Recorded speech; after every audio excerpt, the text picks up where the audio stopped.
All right, today we're diving into something fascinating, a strategy that's all about winning a war, not just with tanks and missiles, but with a calculator. We're going to break down Ukraine's reported three-pronged plan, a plan designed to make Russia's invasion mathematically impossible to sustain. And that really is the million-dollar question, isn't it? Can you actually win a war with a calculator? It sounds kind of out there, but that's the exact premise we're digging into today. So, according to the source material for this explainer, Ukraine is pursuing a strategy built on that very idea, to make this conflict mathematically, and just as importantly, economically, impossible for Russia to keep going. You know, this is a huge shift in thinking, from a simple war of attrition to a war of economics. So what does this actually look like in practice? Well, it's a three-pronged strategy, and it was laid out by Ukraine's defense minister, Mikhailo Fedorov. Let's break down each of these prongs to see how they all fit together. First up, we have prong 1, securing the skies. And look, the goal here is wildly ambitious, to achieve a 95% interception rate against all incoming air threats. We're talking about creating essentially an iron shield over the entire country. And what this quote from Fedorov really tells us is that the number one priority isn't just military targets, it's about protecting civilians and critical infrastructure. Trying to identify 100% of threats in real time and then knock down 95% of them, wow, that is a massive, massive technological and logistical challenge. So why is this so absolutely critical? I mean, just look at these numbers. And this is just from a single month. Thousands of drones and bombs, hundreds of missiles. It's pretty clear Russia's strategy is to just overwhelm Ukraine's defenses with sheer volume. And behind those military stats, this is the devastating human cost of that assault from the air. Over 56,000 confirmed civilian casualties. And these aren't just numbers on a page. They're the urgent human reason behind this entire push to secure the skies. But here's the thing. You have to do it sustainably. You can't just keep shooting down a, say, $35,000 drone with a missile that costs 10 times more.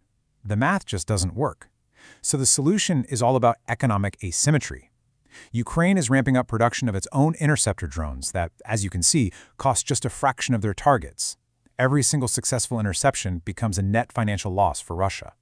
So once you start getting the skies under control, that brings us right to prong 2. The focus shifts to the fight on the ground. And the goal here isn't necessarily about gaining huge amounts of territory, but about making every single kilometer Russia tries to take impossibly, unsustainably costly in terms of soldiers. Okay, and this chart right here, this shows you the core metric they're tracking.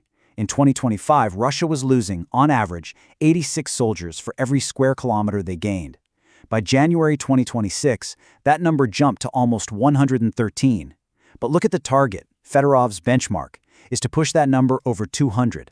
The idea is to more than double the human cost of any Russian advance. Now, this is where the calculator really comes into play. So Russia reportedly recruits about 35,000 soldiers a month. In January, the death toll was just under 32,000. So at first glance, it kind of looks like they're breaking even, right? Well, not exactly.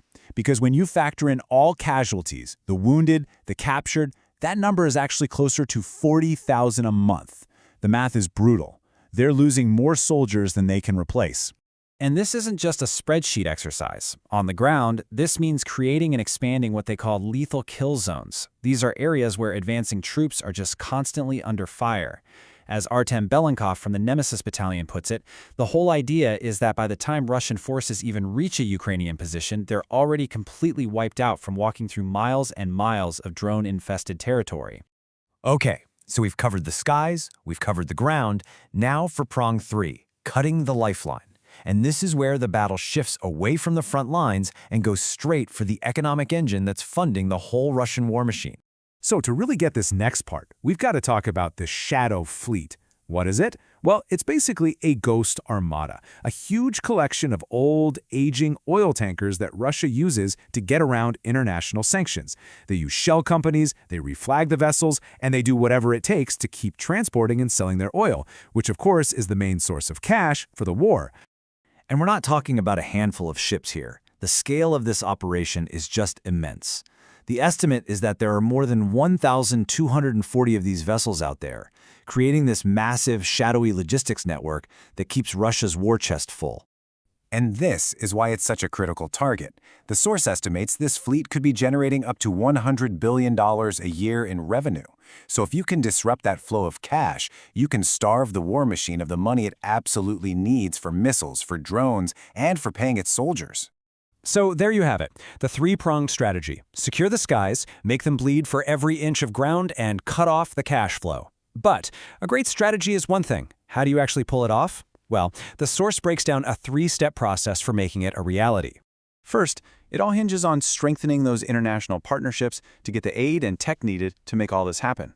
Second, it demands a relentless pace of innovation, always staying, as they say, 10 steps ahead of the enemy, especially when it comes to drones and other unmanned systems. And third, it's about mastering data, turning all that raw battlefield information into a decisive weapon that lets you see more, think faster, and strike more precisely.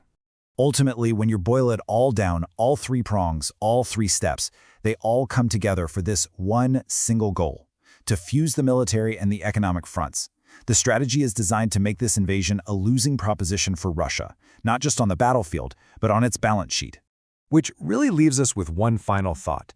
This whole strategy forces us to ask a really fundamental question about how war is fought today.